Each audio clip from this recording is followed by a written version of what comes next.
Common factors of a polynomial. So we're going to look at factoring polynomials. So factoring a polynomial means you're going to write polynomials as a product of factors.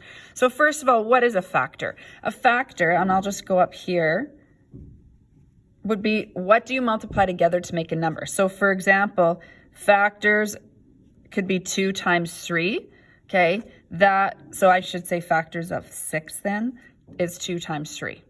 Okay, so those would what can we multiply together to make something? So that's the same going to be idea that we're going to look at here today. So when factoring, we should always look for greatest common factor. So we abbreviated that GCF first among all the terms in the polynomial. So we're just going to start with looking for greatest common factors in this first section.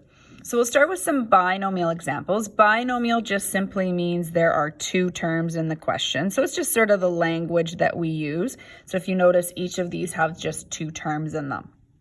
So to look at 6n plus 9, I want to factor out the largest possible number between 6 and 9. That means what is the greatest common factor between 6 and 9?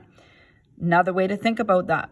What is the largest number divisible by both 6 and 9? So of course 1 is always a factor, but that's not going to influence. 1 times anything isn't going to change anything.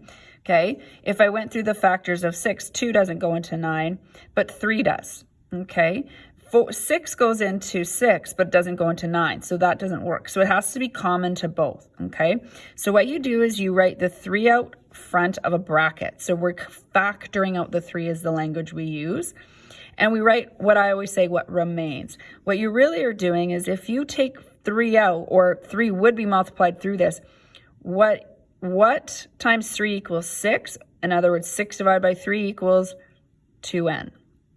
The sign stays the same. 9 divided by 3 is 3, or 3 times 3 would bring you back to 9. If you were to check these answers, you would go 3 times 2n is 6n, 3 times 3 is 9.